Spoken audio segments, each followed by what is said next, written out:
ये कोविड की बीमारी में मेरे पास कुछ बातें और हैं।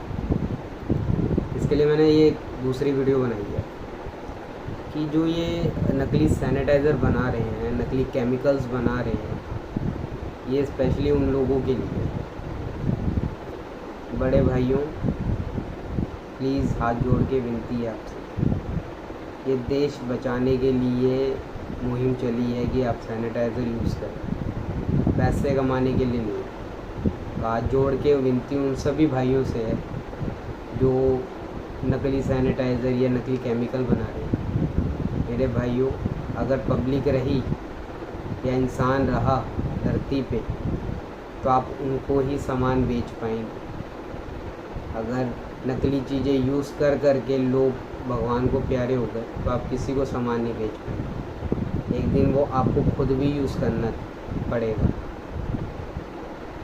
प्लीज़ नकली चीज़ें ना बनाएं। कोशिश हो लोगों की सेवा करें, लोगों की हेल्प करें। ये साल पैसे कमाने के लिए नहीं है, ये सिर्फ आपकी अपनी फैमिली की, आपके अपने रिश्तेदारों की और आपके अपने के लिए आपकी जान बचाने की है। समझ रहे हैं? ये साल सिर्फ अपनी जान बचाने के लिए ही है, क्योंकि इस साल की शुरुआत से ही कुछ ना कुछ कांड हो रहे हैं। हमारे पुलिसकर्मी, हमारे डॉक्टर शुरू से ही इन चीज़ों से बहुत भुगत रहे हैं चीज़ें। हमारी सरकार भी, इवन सरकार भी अपनी तरफ से बहुत कोशिश कर रही है, लेकिन आप ये सोचिए ना, आपके सर पे एक से बढ़कर एक दुख आएंगे तो आप कब तक झेलेंगे? अब ये देखिए, साल की शुरुआत हुई तो दंगा हुआ, उसके बाद फिर कुछ हुआ, फिर ये कोविड-19 आया, अभी ये क्या नाम है, ये आपका जो भवंडर्स होते हैं वो आ रहे हैं। और सबसे बड़ी बात कि एक महीने में 3 से 4 बार भूकंप आ चुका है। आप समझ रहे हैं कि ये क्या हो रहा है हमारे साथ? सरकार भी कब तक लोगों को बचाएगी अगर लोग खुद नहीं बचना चाहेंगे तो? हाथ जोड़ के विनती है मेरे भाइयों, जो भी इस काम में हैं, कोशिश कीजिए कि असली चीज़ लोगों को दे सकें, उनकी हेल्प कर सकें। भले ही आप ना कमाएं, कोई दिक्कत नहीं है, लेकिन आप दूसरे की दुआ ज़रूर लेंगे। ये साल सिर्फ दुआ लीजिए। मुझे पता है दुआ से रोटी नहीं चलती, मार्जिन कम करिए, कोई इशू नहीं है। एक साल नहीं कमाएंगे, अगले साल भगवान फिर मौका देगा आपको, कुछ ना कुछ नई बीमारी का देगा वापस। वो नहीं देगा तो चाइना देगा। तो प्लीज़ भाइयों, इस बार थोड़ा देश के लिए सोचिए। वैसे बहुत लोगों ने सोचा, सपोर्ट किया है। ये 2 महीने के लॉकडाउन में लोगों ने दान किया है, लोगों को खाना खिलाया है, लोगों की हेल्प की है, लोगों को पैसे दिए हैं।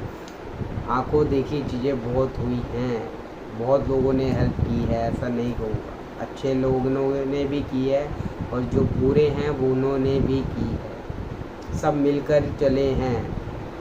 ये एकता दिखाई है हमारे देश ने, हमारे भाइयों ने, हमारे देशवासियों ने। थोड़ा टाइम और सर, प्लीज़ थोड़ा टाइम और है जिसमें आप ये सब दिखा सकते हो।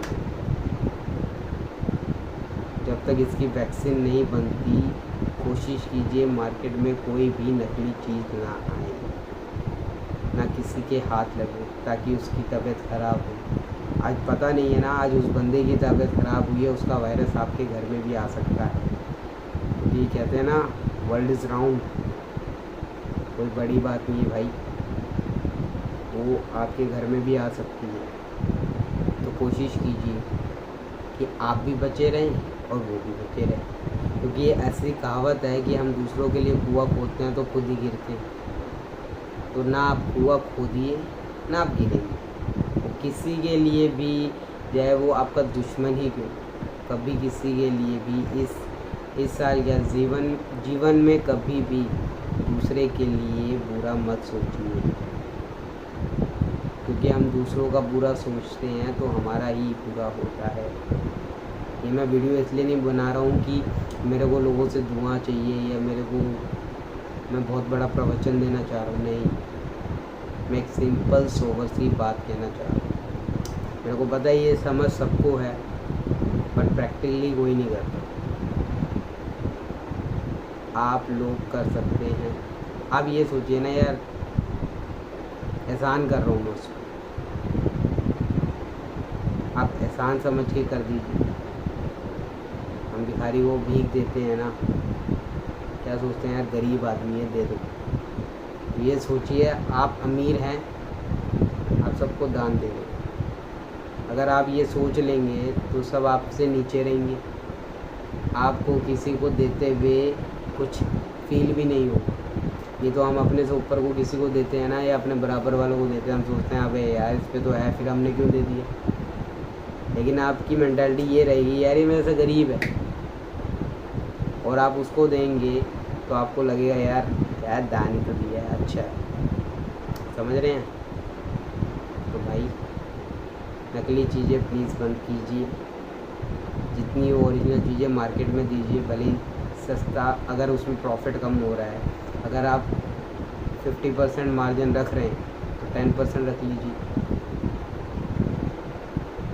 क्योंकि यही साल है हमें एकता दिखाने का, वर्ल्ड को दिखाने का कि हम एक हैं, हिंदुस्तानी हैं, गर्व करवाने का। जैसे मोदी जी करवा रहे हैं, दूसरे देश के सीएम करवा रहे हैं, अपने देश के सीएम करवा रहे हैं।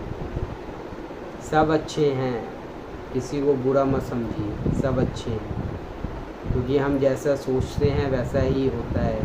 हम सोचेंगे ये आदमी बुरा है तो हमें वो उसकी बुराई दिखेगी। हम सोचेंगे ये आदमी अच्छा तो हमें उसकी सिर्फ अच्छाई दिखेगी। एक एग्ज़ाम्पल दे रहा हूँ छोटा सा। आपकी दोस्ती, जब आपकी पक्की दोस्ती होती है किसी से, तो वो आपको अगर गाली भी देता है ना, तो आपको लगता है यार प्यार में दी होगी, कोई इशू नहीं होगा 4 बंदों में। और जब आपकी उससे दुश्मनी होगी, कभी खटपिट हो जाएगी उससे, कभी कोई बात पे इशू हो जाएगा, तो 4 बंदों में आपको देख के वो आपकी तारीफ़ भी कर रहा होगा ना, तो आपके मन में क्या विचार आएगा कि आपको वो गाली दे रहा है। तो ये हमारी मेंटालिटी है, हमारी क्या दुनिया की सारी वर्ल्ड वाइड यही मेंटालिटी है। थोड़ी सोच इस मामले में हमारी छोटी हो जाती है, क्योंकि हम दूसरों को हमेशा बुरा ही देखते हैं। ऐसा ज़रूरी नहीं है कि हर कोई बुरा ही है, उसमें कुछ अच्छी खूबियाँ भी होती है। भगवान ने सबको बुरा बनाया, मेरा ये मानना है। मेरे में भी बहुत बुराई है, आप में भी होगी, लेकिन एक तो कोई अच्छाई होगी ना, उसी अच्छाई को हमें ढूंढना है और आगे करना है। हमें यही सोचना है कि हमें दूसरों की मदद करनी है। वो हमसे छोटा है, हमारा छोटा भाई। जैसे केजरीवाल जी कहते हैं ना कि आप कहीं भी जाइएगा तो कहिएगा आपका छोटा भाई सीएम बन के बैठा है, वैसे ही उन्होंने कुछ लाइनें कही हैं, वो मेरे को बहुत अच्छी लगी है। हालांकि मैं इतना पसंद नहीं करता हूँ उनको, बट अभी जो उन्होंने कुछ लाइनें कही है मेरे को बहुत अच्छी लगी कि हमें इसके साथ जीना सीखना होगा। तो जीना तो सीखना होगा भाइयों, लेकिन अपनी सेफ्टी के साथ करिए। वो बड़े लोग हैं, उनके पास सिक्योरिटी है, उनके पास इक्विपमेंट है, मेडिकल भी इक्विपमेंट है उनके पास। कल को वो बीमार होते तो उनको घर के अंदर ऐसी सुविधा मिल सकती है कि उनको हॉस्पिटल जाने की या कहीं भी कुछ करने की कोई ज़रूरत ना पड़े। लेकिन आप जैसे, हमारे जैसे लोग जो रोज़ कमाते हैं, रोज़ खाते हैं, मिडिल क्लास फैमिली, हमें बहुत सोचना है। क्योंकि हम प्राइवेट हॉस्पिटलों में जाते हैं तो कम से कम भी इसका 10 से 15 लाख रुपए का पैकेज है कोविड का। सबसे पहला काम कीजिए, आप अपना इंश्योरेंस करवा लीजिए। ऑनलाइन इसके इंश्योरेंस बहुत सस्ते हो रहे हैं। एटलीस्ट एक सेफ्टी जोन रहेगा। भगवान ना करे आपको कभी हो या आपकी फैमिली में किसी को हो, लेकिन ये जब होता है तो बहुत खर्चा करवाता है। आप सक्षम हैं, अच्छी बात है। सक्षम नहीं है तो आप इसका इंश्योरेंस करवा लीजिए, ताकि आपको भी एक मेंटालिटी प्रिपेयर्ड रहे, I have a money for कोविड-19, समझ रहे। और इससे बेटर है मेंटालिटी अपनी स्ट्रॉन्ग कीजिए।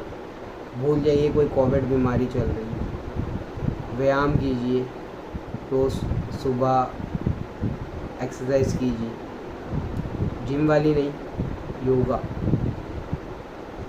योगा कीजिए। और मैंने अपनी पहली वीडियो में भी बताया था कि नेट पे सर्च कीजिए आपका इम्यूनिटी सिस्टम कैसे बढ़ता है, उसको बढ़ाइए। नशे की पदार्थ से दूर रहिए, कुछ इम्यूनिटी नहीं बढ़ेगी आपकी, बल्कि कमज़ोर ही होगी और वो आपको नुकसान देगी। मैं सिर्फ आपसे इस चीज़ की रिक्वेस्ट करना चाह रहा हूँ कि इस साल जितनी आपकी बुरी हैबिट्स हैं, जितनी भी, कोशिश कीजिए इस साल आप सब छोड़ दें। एक सिंपल लाइफ जिए जैसे कि पहले लोग जीते थे, समझ रहे हैं। मुझे पता है आप लोग समझ रहे हैं। इस चीज़ को अप्लाई भी कीजिए, रिक्वेस्ट है मेरी। क्योंकि हम सोचे कि हमें नहीं हो सकता, ऐसा कुछ नहीं है। ये कुछ नहीं देख रहा, दुनिया गोल है और भगवान न करे कब किसको क्या हो जाए। तो सबसे खुश रहिए। खुश रहने से हमें एक फ़ायदा ये भी है कि खुश हम रहेंगे तो हमारी इम्यूनिटी सिस्टम, हमारा हौसला बहुत बढ़ता है। हम खुश रहते हैं तो हम एक्टिव रहते हैं, स्ट्रॉन्ग रहते हैं। अंदर की हमारी जो सेल्स होती है वो बहुत स्ट्रॉन्गली वर्क करती है, क्योंकि हम खुश हैं। जब आप खुश होते हैं तो आप देखेंगे कि आप हर काम को आसान समझते हैं।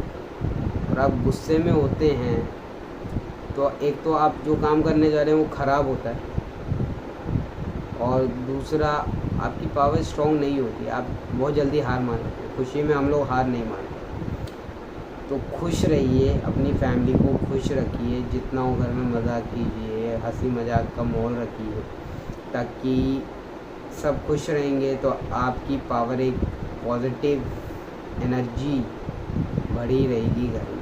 पूजा कीजिए, पाठ कीजिए, जिससे आपका माइंड और मन बहुत शांत होगा। और पूजा करने से एक पॉजिटिव वाइब्रेशन हमारे शरीर के अंदर आती है, जिससे हमारी शरीर के सेल्स बहुत अच्छे स्ट्रॉन्ग होते हैं। क्योंकि हिंदुस्तान ही एक ऐसा देश है जहाँ भगवान को बहुत स्ट्रॉन्गली बिलीव किया जाता है। अगर हमें साईं बाबा की वबूत भी मिलती है ना, तो हम उसे भगवान का प्रसाद समझ के मुँह में डालते हैं। बट आप बाहर कहीं किसी अंग्रेज़ को देंगे या किसी फॉरेनर को देंगे तो वो सोचेंगे यार ये राग है, ये पता नहीं कैसा है, क्या है, मेरे को नुकसान ना करे। तो उनकी माइंड थॉट ये होती है। हिंदुस्तान में माइंड थॉट कैसी होती है कि डॉक्टर अगर जेम्स की गोलियां भी आपको स्ट्रांगली बिलीव है आपके डॉक्टर पे, यार ये बंदा मेरे को बहुत जल्दी ठीक कर देता है, तो वो अगर आपको जेम्स की गोलियां भी देगा तो आपको ऐसा लगेगा कि यार पावरफुल दवाई है। उसे लेते ही आपको ऐसा लगेगा आई एम गॉड, समझ रहे हैं। ऐसा बिलीव रखिए, भगवान की पूजा पाठ कीजिए और घर में खुशी का माहौल रखिए, ताकि आपकी जो पावर है ना बहुत आराम से बढ़ जाएगी। योगा कीजिए, अगर कोई योगा नहीं कर सकता इट्स ओके, खुश रहिए और ज़्यादा इस बीमारी के बारे में मत सोचिए यार ये वहाँ हो रही है, यहाँ हो रही है, ऐसा हो रहा है, वैसा हो रहा है। कोशिश कीजिए घर से कम निकले, और अगर घर से निकलना ही है तो कुछ टाइम देख के निकलिए जब भीड़ भड़का ना हो रोड पे। कोशिश यही कीजिए, क्योंकि दुनिया में बहुत फुकरे लोग हैं, यंगस्टर हमारी तरह बहुत फुकरे रहते हैं, वो घूमने के लिए बहुत निकलते हैं, अच्छा लगता है उनको घूमना, इसलिए ये टाइम नहीं है यार घूमने का। तो बेटर है कि आप घर पे रहिए, जो निकल रहा है उसे निकलने दीजिए, उसको हम रोक नहीं सकते। जो ये वीडियो देख रहे हैं शायद उनको लगे कि हम घर में रह सकते हैं, तो आप रहिए और कोशिश कीजिए, अपने आसपास भी लोगों को समझाइए जितना अच्छा हो। और कोई भी इशू हो आपको, मैं अपना डिस्क्रिप्शन में नंबर दे दूँगा, आप मेरे को व्हाट्सअप कर सकते हैं। कुछ सजेशन चाहिए हो या आप मेरे को कुछ सजेशन देना हो कोई चीज़ को लेकर, तो आप दे सकते हैं। Thank you.